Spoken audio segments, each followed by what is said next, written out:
for joining us this evening. My name is Joanna Brownbell. I'm the Head of Communications at Send a Cow.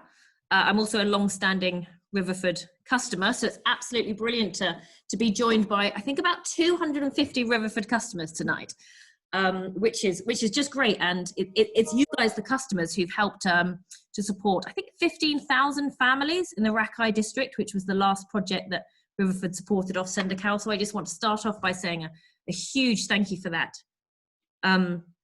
All of us here tonight are here because we have a joint love of the land and what we can get from it. And I've got some excellent speakers here who can really kind of shine a light on the challenges and the opportunities that farmers face in Uganda. Specifically, we're going to be talking about the new innovative pest management system, push-pull, which is really exciting. And that actually makes up the project that Riverford will now be supporting through Send a Cow. So I just wanted to say a couple of housekeeping things. So first of all, that this is being recorded. If for some reason you drop off and you want to either join back on, or we'll be sending around the recording to you tomorrow. And we would also really love to hear your thoughts. So if at any point you want to ask a question, if you just write it in the Q&A, there should be a little button at the bottom for you. So if you put your name in your question, then we'll hopefully have some time to come to those at the end. Okay, so welcome to our panelists. It's lovely to see you all joining us from Devon, Somerset and Kampala. So we are multinational tonight. Pamela, you are our country director for Send a Cow Uganda. I was wondering if you could start off by telling us a bit about some of the challenges that farmers in Uganda face every day. Thank you so much, Joey. My name, as Joey has said, is Pamela Ebanyat, and I work as the country director for Send a Cow Uganda for the past 6 months, if I may say. But we've been working for I've been working for about, it's coming to 6 years with Send a Cow, and having met Guy in one of my visits to the UK. We've been working together for in this project for about it's about past 4 years now. Some of the problems facing the Ugandan farmers are, of course, climate change. It is one of the things that really affect them. And it's beyond an organization to manage climate change. It is a worldwide kind of problem, and it has affected our farmers. The other thing is food security as well. Sometimes you find our farmers don't have enough land. Sometimes they don't have improved seed, and therefore they are affected by the yields that they get from the local varieties that they plant. They also go through gender inequality a lot at household level. And this affects their roles and responsibilities because they're not able to know what exactly each person is supposed to do and to contribute probably to the better livelihoods at household level. So as an organization, as Send a Cow, we are very keen on seeing how do we support these farmers to come out of these challenges that are there. Thank you. Back to you. Thank you, Pamela. Sheila, you've got over 30 years experience looking at agricultural practices across the globe. So I was just wondering if you could tell us a bit about the farm systems techniques that Send a Cow uses. Why is that so effective at mitigating some of these challenges that Pamela's talked about? Yeah, sure. Hello, everyone. Yes, as Joey said, my name's Sheila. I spent quite a lot of time in Uganda, so it's very close to my heart. But the reason we use a sort of a systems approach is because we recognize that everything works together on the farm. And especially on smallholder farms where there's lots of different crops, a few cash crops, food crops, there's a family living, there may be animals. It's not about sort of one tradable commodity. It's about how the farmers can use what they've got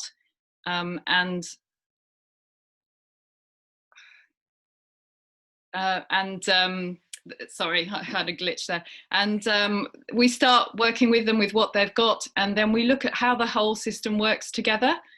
And for that reason, we try to work with them to do what they want to do. And we use this systems approach. So we're not just concentrating on one thing, but we're looking at how everything links and how the environment has an impact on that as well. And we do also use what we call a low external input approach as well. Do you want to just explain what that means a bit, Sheila? Yeah, so I guess lots of people watching will be familiar with organic, but I think when we were first working in Send-A-Cow, Uganda, the key thing was not about sort of whether something could be proven to be organic, but it was about people using what they already had. And in the early days in Uganda, which was post-conflict, people were looking at how can I make the most of the resources that are already here, and how can I use them together. And honestly speaking, it wasn't possible for people to buy inputs. So it was starting with, well, how can I control pests? I don't have a way to buy inputs. And working with that, and then seeing the benefits of not buying pesticides, of not trying to go for high cost fertilizers and get them onto the farm. A lot of farmers were really convinced that they could do this without those inputs. So that's when we say low external input, we really, are encouraging people to use those natural things, to work with natural systems and put that together in a way that benefits the whole farm. Great, thank you. And Guy, welcome, founder of Riverford. You obviously know what it's like to create a successful business from the land, and that's what we're trying to do with our farmers in Uganda. I believe you've been twice to Uganda and visited Send-A-Cow farmers. Is that right? Yeah, I went in, I think, 99 or 2000, and then again about 8 years ago. And the reason I went the first time was I really got fed up with cynics of organic telling me, organic's all very well for you white middle-class people in the West, but it's not going to feed the world, is it? And well, I thought I'd better go to somewhere where, it really did matter, the agricultural practice in terms of feeding people. And I went to mostly Kenya and Uganda, and I saw some of the worst agricultural practices I've seen anywhere, and also some of the very best. And some of the very best was from emerging Send-A-Cow farmers and a few other farmers following similar techniques. So what Sheila referred to about, farm systems and farms being self-sufficient, generating their own seeds, their own fertility, looking after their soils and their water and so on, are all things that we should be doing here, but we don't. They are actually, in many ways, the best Ugandan farmers were so far ahead in terms of a kind of regenerative, ecological approach to agriculture than even I am, actually, and certainly than most of our neighbours, and it was truly humbling to hear farmers talking, really understanding how different plants interacted in a way that I think farmers are only just coming to acknowledge now, and looking after their soils and really understanding pest predator balances, and actually probably one of the most inspiring was a guy called Charles, who was trained by Send-A-Cow. I expect Pamela probably knows him. So in north of Makono, he farmed somewhere, I can't remember exactly where. And he had his little garden where he grew his own, plants, tobacco being one, to extract nicotine to control aphids. But he considered it that he'd failed if he had to use the nicotine, because he would rather have managed a kind of dynamic, ecological balance that didn't involve that sort of crude intervention. And I just thought, my God, that is so far in advance of most UK farmers who are just completely in hock to the agrochemical salesmen. So yeah, it was a really inspiring. I wept frequently at some of the awful practice, particularly the bush burning. I found really, really distressing. But also, some of the most inspiring agriculture I've seen anywhere, and that's why, me personally, and then Riverford, and then our customers have supported Send-A-Cow for the last 20 years. That's an interesting point, that idea about pest management and not looking to solve the problem once you've got a problem, but how you can actually prevent it from starting in the first place. Yeah, and that's really that's completely our approach at Riverford now. We you know, we used to spray when we sold to Waitrose and Sainsbury's. We used to spray quite a lot with soap and occasionally Deris, which is naturally a neem, naturally sourced but pretty horrible. More recently with chrysanthemum extracts, which are really pyrethrums, and these are all very crude, unselective insecticides which kill the predators just as effectively as they kill the pests. And so once you get into a cycle of using them, you're pretty much locked into it. So I mean, and I suppose it was 10 years ago. Sorry, that's my stepdaughter. I hope you didn't hear that. She didn't learn that sort of language from me. The joys of working from home and yeah, anyway, since really coming to understand really how effective ladybirds and lacewing larvae and hoverfly larvae can be at controlling aphids, we stopped spraying, and with a few exceptions in our polytunnels in the spring and so on, you know, we've never sprayed since, and every year I think we have fewer problems. And we're trying to mimic what the best people were doing in Uganda in having a more diverse and ecologically balanced system. So smaller fields, more boundaries, more flowering plants in the hedgerows, that sort of thing, which you see on in the best kind of forest gardens in Uganda. You know, you see that to a much more the mixtures of plants and animals are much more intimate and much more complex than anything that we manage. But I think they face much greater challenges by virtue of climate and so on. Everything happens so much faster. Yeah, so I mean, that's I mean, one of the reasons why Riverford is now supporting this new push-pull project in Uganda. Sheila, I was wondering if you could tell us a bit about that and why it's so effective at preventing pests. Yeah, I mean, so push-pull, or I mean, we just call it push-pull. It's not the only push-pull technique there is, but it's the one that's most widely known and widely used in East Africa. It's you know, most people watching will probably know something about repellent plants and how you can, you know, plant onions with your carrots to keep away the root fly, this type of thing. But the push-pull system is one which has a repellent plant in it, but it also has an attractant plant, so a trap crop that can be used to, you know, so the pest is being pushed away by another plant that's put into this cropping system, and then there's also in this system there's a trap crop as well, so there's somewhere for it to go that's actually attracting it in as well. And the reason we really like this is, as Guy was saying, we want to use these kind of pest management methods where we're sort of organizing the plants differently, or organizing the way we do the agriculture, so cultural controls and biological controls. You know, in this particular case, the moths that are pulled into the trap crop, the caterpillars, when they start eating there, if the trap crop is Napier grass, it exudes a sticky substance. So, you know, this is a biological type of control. So all of these different types of control are really important. Before we even go to botanicals, which, as Guy was mentioning, you know, can be used. We have farmers who will make preparations from garlic and chili and other things like that, natural plant-based chemicals.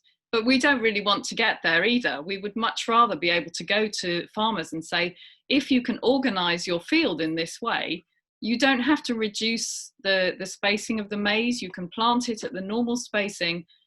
Just have another crop in here, which is the desmodium, which is a fodder crop. Have a boundary around the edge, which will catch the moths that are driven away by the desmodium smell into the boundary crop. And just by doing that kind of organization, you can control the pest. So it's management. It's, you know, it's a control, it's an equilibrium, it's the system's idea that we're not trying to sort of poison everything. We're trying to tip the whole plant and insect system in favor of the farmer, if you like. So that's what the push-pull bit is. So that's great. And for anybody listening in who wants some more information, you might have seen the link to the video that came around, but we'll also include that tomorrow in our email to you if you want to see how it works in our lovely push-pull animation. Pamela, so obviously, I mean, that sounds great. Obviously, I presume that the pest management increases yields, it therefore increases income. What are the other elements to the project that Riverford customers are supporting? Yeah, we, as Send a Cow in Uganda, we are very grateful to Riverford for the support of this push-pull project. We are looking at about over 400 farmers, but these were farmers that were originally in the Rakai Orphans Project. So we are looking at caregivers of orphan households and orphan-headed households as well. And the advantages that we are seeing out of this project is dual. We will have an increase in the maize yield, just like what Sheila explained. If we can be able to curb the maize stem borer, and there are also other weeds. There's one of the weeds also that affects the cereals. That if this method of push-pull can be curbed, there will be an increase in yield, and therefore there will be an increase in income at household level. And in addition, when we use the napier grass or bracharia, then when we use the silverleaf desmodium, these are all animal feeds as well. So we'll also be improving the nutrition of the animals, and eventually we'll see households having much more milk, and therefore they can sell the milk. So it's quite interesting that this project is coming in to ensure that the livelihoods of the households are made better. So for us, we are very appreciative, and more that Riverford is also promoting the organic methods of farming. This is a biological method of farming, which is organic as well. And we know that our farmers cannot access chemicals that easily. They're quite expensive for them. And sometimes it's far away from where they live. So the advantage is that these, the bracharia or the napier and the desmodium are just within their communities, and they can be able to access this and therefore promote the biological method of control of the stem borer. Yeah. And interestingly, Pamela, you said that some of the farmers that you're working with are actually seem to be quite vulnerable. So they might be orphans or those who might not have heard about this training or these techniques otherwise. So what would, I guess, if they weren't working with Send a Cow, where would they get that kind of information from, or would they not be able to grow food so successfully? Well, this is an interesting technology that Send a Cow learned through ISIPE. ISIPE is the Institute of Center of Insect Physiology and Ecology. And we thought that this being biological and it's quite natural, this is something that we can promote within our communities. And if I may say, it's using the locally available materials. We do not have to probably get to maybe where improved seed is, just like the way other seeds are, but they can be able to get this grass even within their communities. So looking at the vulnerable households, we think that this is something that is easier for them to do, other than having to introduce maybe something that they cannot reach to. So for us, we do appreciate this kind of push-pull, and we believe that it's going to really be supportive to the families that we are working with. And it is also a technology that is easy to apply, because yes, someone may talk about maybe big piece of land that you may not apply, but most of our households have limited land, and they can be able to do that. Many of them have grown, they've made use of that limited land by growing the vegetables and applying the organic methods. And we believe that this is going to be something that's very supportive to our farming families. Thank you. And Guy, we've been talking a lot about, you know, restoring balance and creating a system that's harmonious between the plants and animals and insects and soil and the complete kind of biodiversity. You know, you read a lot in the news about large agro-businesses, corporations in Africa, you know, producing monoculture, using artificial chemicals. How do you see the future of farming in Africa? I'm pretty appalled by the pressure that is put on most African countries, often through NGOs. Actually, the last time I went to Kampala, actually, USDA, the US Department of Agriculture, was running an aid program which could only be accessed by farmers who were orientating their businesses towards export. I mean, I just thought that was absolutely appalling. You know, it's as if there's a kind of conspiracy of Western capitalism to drag these farmers who are, you know, subsistence farmers, probably for 70% of their crop, into the world market in a way which it would be all very well if you ever thought they were going to get a fair price, but you just know they're going to get ripped off. I mean, as so many of them have, you know, grown cocoa and coffee in the past, and I think, you know, I saw a lot of cocoa bushes that have been just abandoned because the price that they got was so sort of piffling. And then you see large areas of land. I mean, Pamela, correct me if I'm wrong, but I mean, I think virtually all land in Uganda, someone has sort of indigenous rights over, but they probably aren't enforced. I mean, if it's used, someone has land rights, but, you know, I suspect, I'm sure Pamela won't comment on this, but I suspect probably Chinese, or I gather mostly Chinese and Indian businesses are getting hold of the land to grow crops for export. And my biggest fear there is that you see so often the local farmers and villagers are using water resources which are really pretty much at the surface, sometimes through springs, sometimes they have shallow wells. It doesn't take very much. You know, northern Uganda has a rainfall of roughly 0.5 meter.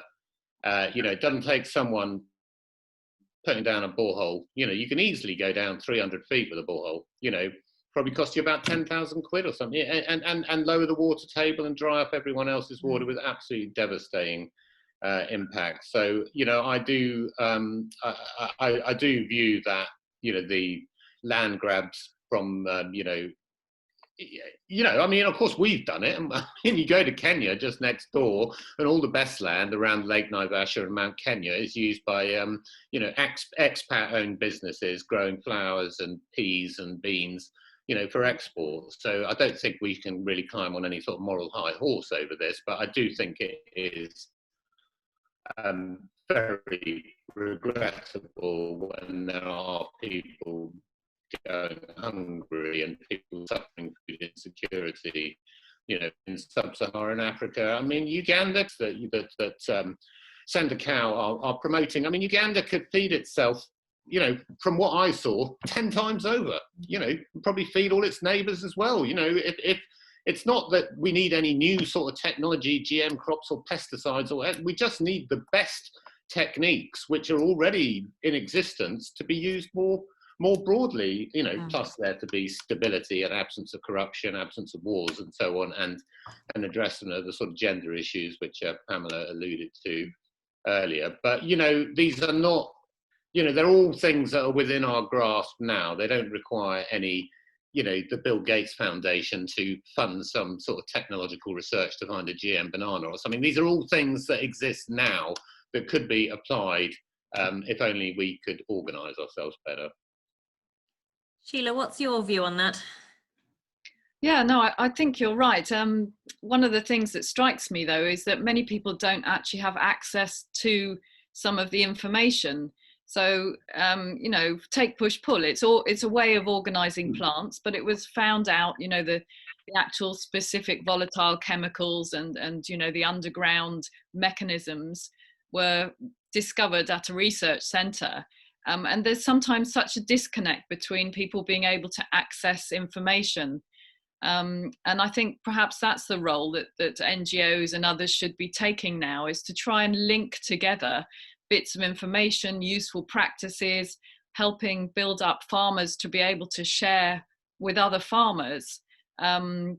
Because as Guy was saying, it's not that we don't know these things. Many of the practices are well known. They're just not all shared equally, and people who are impoverished in financial material ways are often impoverished in terms of information and access to even the technology to get information. They might not have a smartphone, they might not have a phone at all. So you know, I feel quite strongly that some of the role of an NGO really is to be linking information sources to people, and people to other people, and farmers to farmers who know things, not necessarily farmers to researchers all the time, but farmers to other farmers who are researching as they go. I think one of the, certainly my experience in the UK and anywhere I've been in the world, is that farmers copy other successful farmers who are farming land like theirs on a scale similar to theirs, and ideally who are a bit like them, you know, so they can see it. That's not some distant thing that's for someone else, that it's actually for them. They could make it work. And that's largely, from what I saw, how Send the Cow work, in a very sort of patient way, using you know, local, you know, people who have worked with Send the Cow and perhaps been particularly good, and training them to be trainers themselves. Is it peer farmer, Pamela? Is that still the term? That, yeah. It's a peer farmer. Sorry, you go on. No, yeah, we do work with the peer farmers. True. Please continue. Well, that's the most effective way of influencing a farmer. No one gave a damn what I did, you know, until I, you know, showed some sign of material success. I'm afraid when I bought a relatively new Land Rover and stopped driving around in a beaten old Citroen 2CV, people started listening to what I had to say. You know, I could have taught myself till I was blue in the face before that. You know, it's people want to see it being successful, and then they will imitate it. And I saw that in Uganda, actually. You could see someone who had been successful, and then their neighbour would adopt one or two of their techniques, and then it would carry on in a sort of ripple effect from there. And I also farm in France, and I swear there was not a blade of clover grown in the department around me.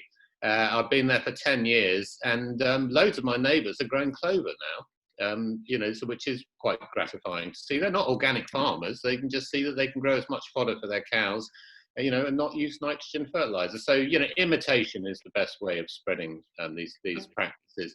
Frustratingly slow. You do need to be patient. I mean, one of the things I really love about Send the Cow is they are patient. You know, and we tend to fund 3-year projects, but basically the techniques that are being used and the means of disseminating them are, you know, built on over decades, and you know, you can't expect to change the world in a 2 or 3 year project, and I think, you know, I think the sort of patience that Send the Cow have and their constancy of mission is one of the things that I admire most. And I think Pamela, we're talking there about how actually it's information. That's what's really important. That's the key thing, and how we can get information to people, how we can link people up, how people can learn from their peers. And I imagine with our farmers in Uganda, where you've got, where you're up against so many economic challenges, and a way out of that might well be to grow a cash crop, to get easily caught into a long link value chain that goes into the food markets, as I said, where you are not going to get a fair price. That it must be hard for them to break away from that and actually invest the time and the effort and their land in growing more sustainably for them and their communities. Is that something you? Yeah, I think if I may say, in most of our work as Send the Cow, we may not be able to address so many households, if we may say, and maybe referring to what Guy also mentioned, the ripple effect that we have in our communities. And we would like to see that whatever that is introduced into the communities, however few that we target, can they be able to share it to more farmers that are around them?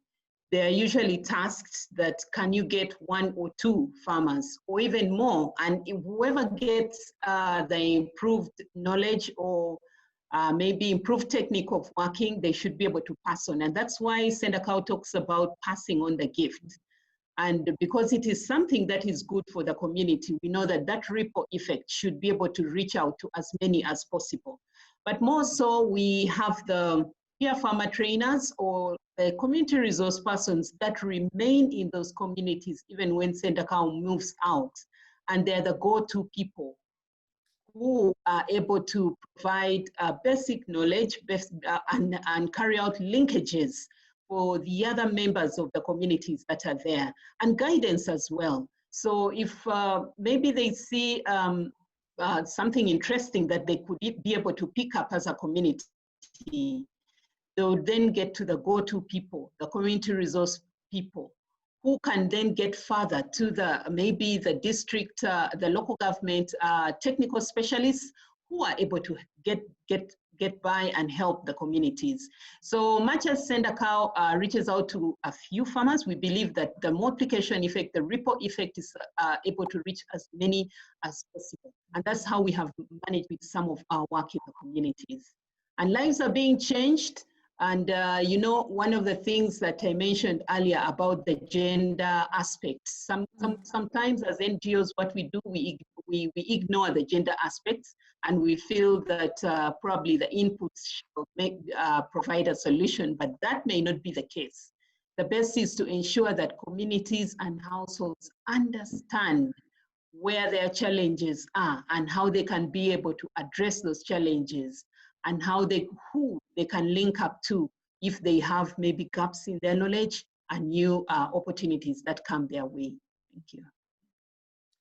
Yeah, can I just add in, much as I'm the farm systems coordinator, I see one of the other benefits when I visit our projects is that people come together in groups.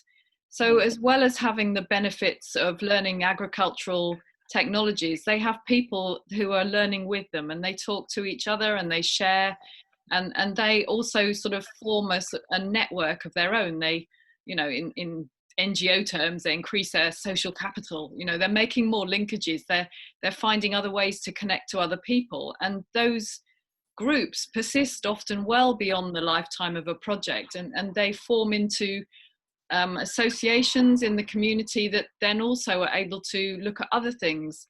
In some areas, we've had those associations looking at degraded land, going to the local authorities saying, we can do something about this if you'll let us, and going and taking on that sort of work and planting trees and restoring land that's been really eroded.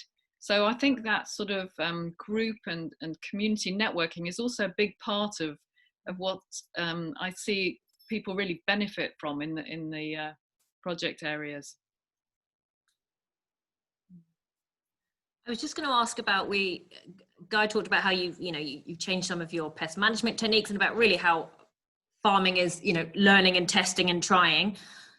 I was wondering, Guy, from a UK perspective, and Sheila and Pamela from a Uganda perspective, how you've really had to develop your techniques in the face of climate change, and is that something that is solely hitting our farmers in Uganda now, or is it something that we're seeing in the UK, and how you're adapting to that? Guy, do you want to start off with on your farms? Yeah, I think we are blessed in the UK with a very temperate climate with not that many extremes. I mean, the sort of rainfall when, in a really heavy August thunderstorm, will happen in Uganda every day in the wet season. And also the extremes of heat where, things are going to happen, organic matter is going to oxidize in the soil so much faster. So, I do think we are blessed, but we are, even here, we are challenged. We had the worst soil loss incident in August that I've had in 30 years of farming, and to the extent that that field will be planted to nuts this winter, hazel and walnuts, and with an understory of grass and clover, and it will never be ploughed again. I just don't think we can we can expose the soil to that level of risk. You know, we lost soil which took 10,000 years to be created in 10 minutes. You know, it was atrocious, and that you know, Ugandan farmers are exposed to, you know, much. It can go wrong much faster in Uganda if the soil is exposed and you know, and organic matter isn't put back. So.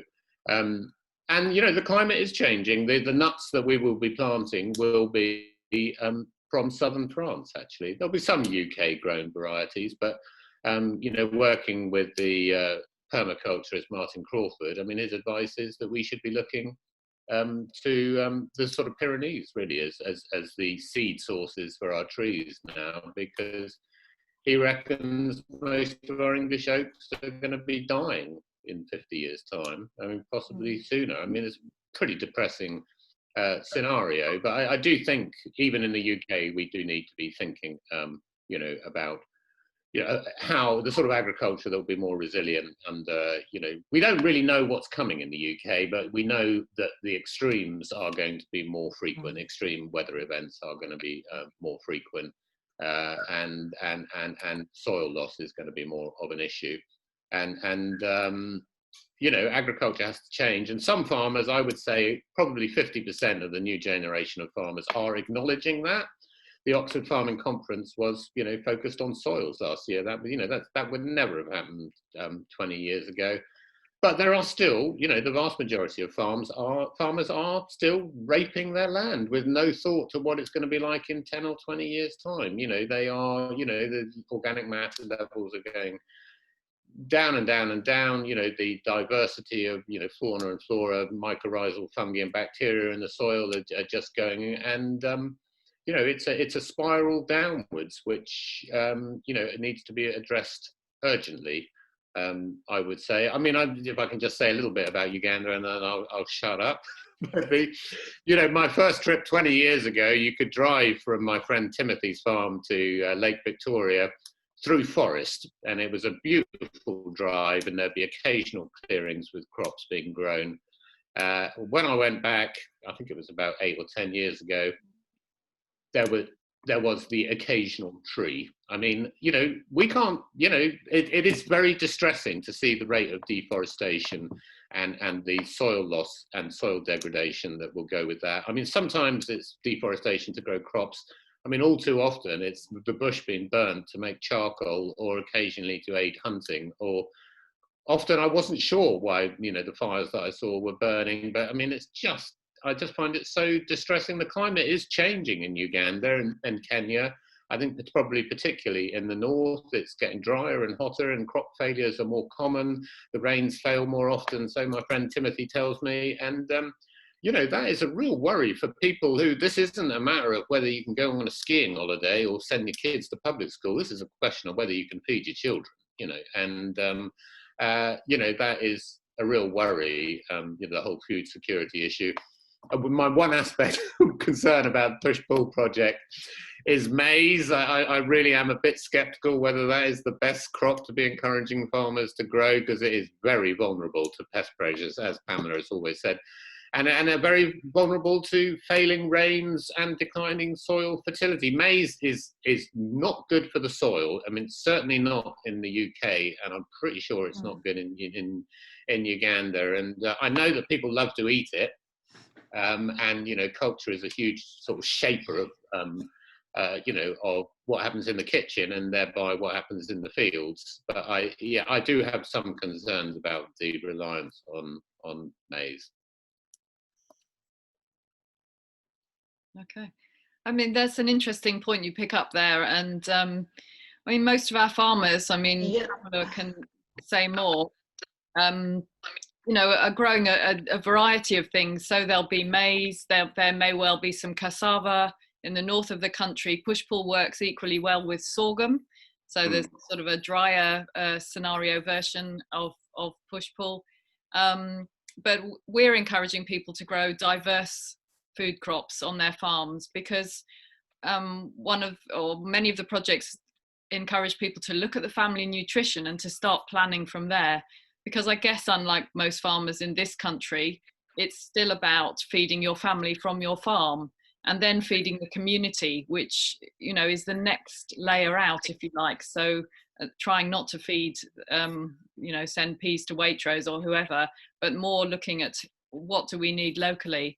So diverse crops and also multi-purpose where we can. And like you, I'm not a big fan of maize, but maize is part of the traditional foods in many parts of the country, along with other cereals. But these farmers will also be growing matoke as a staple. So I don't think yeah, plantain bananas. We don't need to worry that they've got, you know, vast fields of maize. But Pamela can tell us a bit more about Rakai and Chotera, I think. Yeah, what I can say about maize is that it is a very common crop. Actually, it's the staple crop in the most, if I can say, 80% of Uganda, parts of Uganda. And you find in every household, however small, they will be having the maize crop. They may not go as far as doing it commercially, but even that small piece of land that they have, what we want to see is how best can we protect that crop, help them protect that crop and gain as much as possible out of it. And as Sendakau, we look at those vulnerable families. Yeah, they are commercial farmers, they can have alternatives, but sometimes the vulnerable families do not have alternatives. So how best can we help them protect whatever little that they have so that they can gain as much as possible out of that? And maize is one of the crops that they will always grow, at least sometimes twice in a year. The 2 seasons in a year, they do grow that. Maybe responding to Joy about the climate change. Climate change is something, as I mentioned earlier, that it's not a problem of Sendakau alone. It's not even a community problem, it's a worldwide problem. And we are increasingly seeing a lot of floods, rains coming in the wrong time, a lot of sunshine. But as Sendakau, our role is to see how do we build resilience at household level? How do we build resilience amongst the communities so that they are able to tackle those shocks that come? Shocks of floods, shocks of drought. Do they have alternatives? Do they have multiple sources of income that they are able to fall back to if aspects to do with the farmland fail? So we are looking at that and seeing that even as we come in as Sendakau, that's our role, that we can help those communities to identify alternative sources just in case the climate change aspects come in and they are able to fall back to. Yeah. Thank you. Thank you all. We're going to move on to questions from the audience. I just wanted to round up with one last thing. Guy, at the beginning, you said that one of the first reasons that you went to Uganda was to kind of bypass or counter this argument that, you know, organic is a luxury of the West. So I guess, you know, briefly, what are your findings? Is it true? Do you believe that organic can feed the world? I absolutely do. I mean, it would help a lot if we ate less animal protein in the developed West, but I absolutely do. But it requires a much more skillful form of agriculture, which I saw employed by the best Ugandan farmers. I'm going to say rather contentiously that most British farmers are just too ignorant to be able to farm in that way. They really are. They do not understand the ecology of their own farms. They couldn't, you know, we now have a situation where people are, on the whole, they're specialist dairy farmers, they're specialist arable farmers with combinable crops, or they're specialist sheep and beef, or sometimes chicken and sometimes pork. And very few people cross those divides. The mixed farm is a thing of the past. You know, old MacDonald's farm, forget about it, died out 50 years ago. You know, we have large scale specialists, and that's entirely the direction it goes. And they would be incapable of farming in this way. And so then we need a lot of re-education. And at the same time, most of our agricultural colleges, I mean, all the ones around us have closed. You know, agriculture has got closer and closer, I think, ever since the rule of Maggie Thatcher, you know, that everything that was near market had to be funded by the market. So you know, most knowledge going into agriculture now comes via an agricultural salesman or a seeds rep or a machinery salesman. The guy, you know, like Martin Crawford, the permaculture expert down the road, you know, he's just, you know, he's a freak out on his own, you know, learning from his own mistakes. And, you know, how we get that sort of knowledge back into farming in the UK, you know, it's going to be a long, hard challenge. There are encouraging signs, as I think I said earlier. There are a lot of younger farmers who see that this is wrong. You know, they see that farming's heading in the wrong direction, and they want to change it.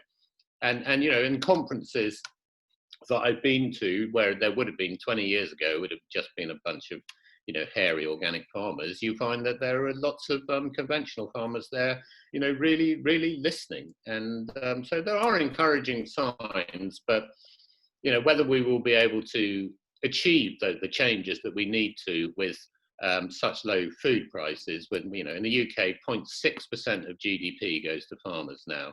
I mean, you know, which implies, you know, really that one farmer is going to have to feed about 45 people. It's very difficult to employ these sort of, you know, more diverse techniques with, you know, with the level of sort of mechanization that is required to produce food at those prices. I mean, I do think it is possible, embracing technology, you know, swarm robots, GPS guided tractors and so on have opened up lots of sort of possibilities. But yeah, I'm not sure I'm answering the question, Joanna, actually. I'll probably rabbit it. I'll shut up. Not at all, but I love the idea of the drone tractor. I haven't come across that, yeah. I just wondered, Guy, whether if you say that most farmers get their information from the salespeople coming on their land, whether that isn't another group of people then that we really need to be interacting with. It's not. Good point. Yeah, no, and some of those, you know, they're not all evil people. I mean, some of them are actually really interested in the kind of ecological approach. And at the conference I went to about, you know, alternative practices, you know, soil management, and there were quite a few. In fact, it was organised by an agronomist actually, who was completely disenchanted with his. Most of those people make their income by taking a percentage of the sale, and he felt this was wrong, and he charged his clients by the acre, and they paid the same whether they bought, you know, £100 worth of chemicals or £1,000. It was the same cost, you know, and that seemed like a much better way to go. And he was really interested in developing alternative techniques. So yeah, you're right. To get the ear of those people is important, and to avoid alienating the conventional farmers, which is probably what I do. Well, thank you, and thank you for educating us. Got some questions coming through. I think people have been writing them in the Q&A, so I'm being fed them, so I'll read them out if that's okay. I've got a first question for Sheila. It's a two-part question about push-pull. So does the boundary crop of push-pull sustain the number of pests, or do they get diverted to neighbouring farms? And then secondly, does push-pull create competition for other resources, water, for example? Okay, so two quite meaty topics there. Yeah. So the boundary crops. So in the conventional push-pull, the boundary crop that's being used is Napier grass. And as I mentioned before, the caterpillars that hatch out on Napier grass, instead of having been the eggs being laid on the maize, they tend to not develop fully, because Napier grass gives out this nice sticky stuff which traps them, and they end up sort of not being able to go through the life cycle. So it actually does reduce the numbers of the pests. And in the so-called climate smart push-pull, where there's a different grass, the Brachyaria that Pamela mentioned, that in fact is a very good host for a type of wasp that also parasitizes the caterpillars of stem borers. So there is a sort of a reduction in the pest numbers as well. It's not just a case of putting them somewhere else so that they can, you know, multiply as normal. So there is a sort of a little lethal bit in there as well. I'm not sure if does that fully answer the first part of the question. The water competition, so one of the things that there are various types of competition going on in a field if you've got multiple different species in there. So the farmers, when they're setting up a push-pull field, do actually get some training on managing the desmodium, that's the legume that goes between the rows of maize, because if it's left to its own devices, it will grow, you know, and overgrow, and can grow up the maize and can shade the maize when it's young the following season. So they do actually prune both the top of the desmodium, and in fact at the beginning they do root pruning as well. So that goes back to what Guy was saying about being kind of knowledge intensive. There's quite a few skills to learn in this, in these types of systems. But the good thing about desmodium is all those prunings at the top, as well as being animal feed, they can actually be planted out somewhere else. So we can use cuttings to establish desmodium for animal feed or in another push-pull plot. So yes, for water, I mean, it's a kind of a, there are different aspects to this. If you keep the ground shaded by keeping desmodium on the field throughout the whole year, then you've got a living mulch. So what we don't like seeing is a field that's been completely harvested and ploughed and left open, because not only do you lose organic matter in that way, you also lose a lot of water. So by having a living mulch, you're keeping some moisture in the field. But yes, you do have more plants in there competing for the water. I don't know what the actual measurement is on that, but it is a sort of a balance. Thank you, Sheila. Second question, Pamela, I think this is for you. It's about female farmers. You were talking about some of the gender imbalances being one of the biggest challenges in Uganda. So traditionally, females have done the bulk of the work on smallholder farms, but they have less control. So how is this project that Riverford is supporting and other Send a Cow projects working with women? Yeah, in all Send a Cow projects, as we say, we have 3 pillars. We have the farm systems, we have the gender and social inclusion, then enterprise development. So gender is mainstreamed across all our projects. And the reason why we do that is that we ensure that the household understands what their roles and responsibilities are. So even as we are going to promote this technology of push-pull, we'll ensure that it's not only the woman that's targeted, but the man also understands what is their role. If the woman has been doing all the activities, what is it that the man can do? They all have to understand what this technology is about and how they should be able to share out roles and responsibilities at the farm level. And this has really worked for us because the traditions are that usually the women are the ones to do most of the work, the planting, and then the harvesting, the weeding are done by children and the women. But then when it comes to marketing, it is the men that do that. But then within this project, we are going to ensure that all those aspects are incorporated and that people understand their roles clearly in whatever that they have to do in promoting this technology. Yeah. Can I just support Pamela in that? I mean, you think how slowly we have changed gender roles in this country, and it's just been agonizing. I heard this talked about by Send a Cow, and I thought, they're just saying that to get the funding. Can't be true. No one changes that quickly. It was astonishing. I mean, the skill of actually, it was also called Pamela, the social worker, that I met in northern Uganda, and the pace of the change, was achieved within a year or 6 months. I mean, really a radical re-evaluation of roles, because it is truly shocking to see in a lot of Africa just how little work men do. I mean, Pamela laid out I can't believe you could say that without laughing, Pamela, and the men do the marketing. I mean, really. I mean, the women do almost all the work except selling the stuff and herding the cattle, I mean, it is really, truly shocking. And to see this addressed so effectively and see the changes, I saw it over and over again, actually, because it was one of the things, I just didn't believe it. So I kept on asking these questions. And it really is, it's phenomenally effective. And I can totally take off my hat off to Send a Cow and the people who are achieving this, with a speed that, puts us to shame, I would say. Well, that's so good to hear. The question here is, so I think, so for Guy and for Pamela, looking at it from both of your points of view, Do you think a lot of farmer knowledge has been lost over the last century? And do you believe that those who were in farming knew more than we do today? So Pamela, what about from a Ugandan point of view?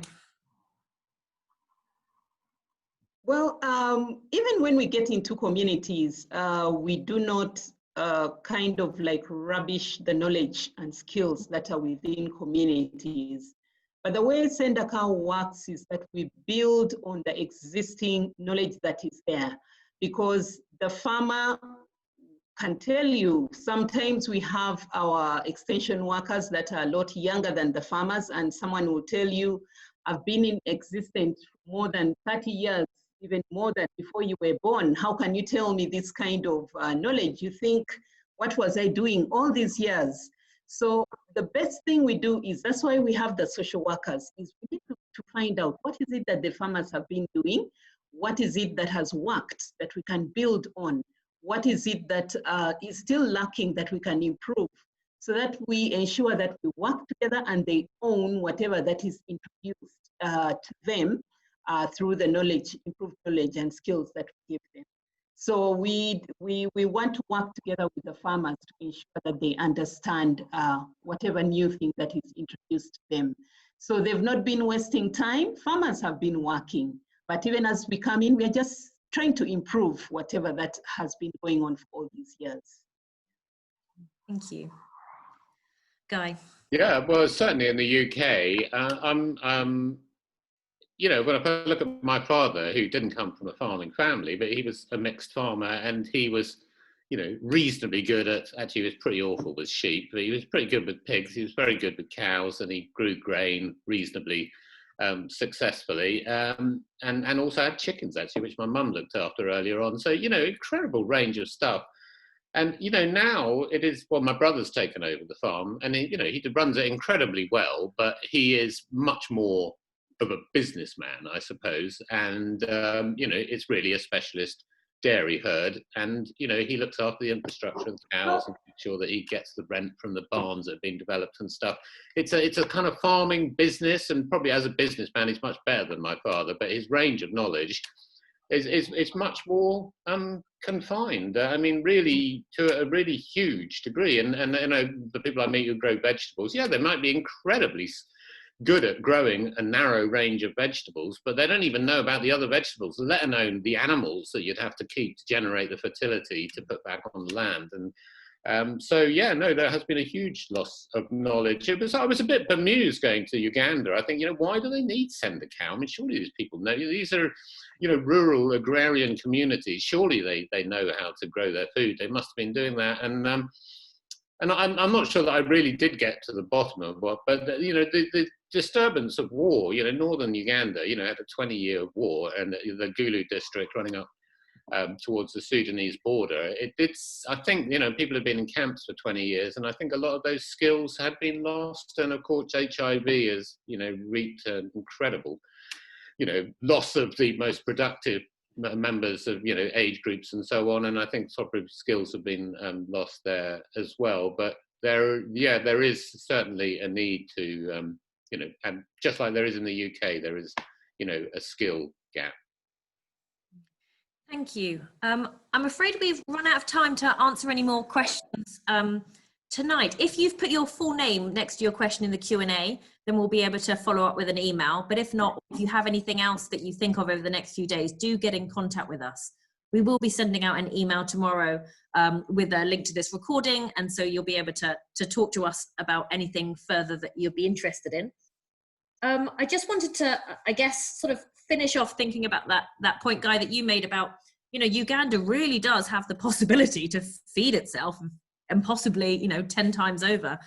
And thinking about that sense of a farm system, and how, you know, we have this one world that we have to look after, and actually we are all incredibly interrelated. I think the UN says that 70% of the world's farmland is smallholder farmers. So it's amazing to hear the way that you Riverford customers are supporting Sendakao to be able to teach these techniques, which really are quite simple and beautiful in a way, but make such a big difference. So I really want to thank all of you panelists for giving us a real insight into your knowledge and your expertise. Thank you. And thank you to everybody who's come to join us this evening. Please, you know, if you can, keep donating through your Riverford Veg boxes, then this is the project that your money is going to go to. You really will make a difference to these families. So thank you once again, and good night. Thank you. Thank you. Bye-bye. Bye, Pamela, Sheila. Bye. Bye, Guy. Thank you.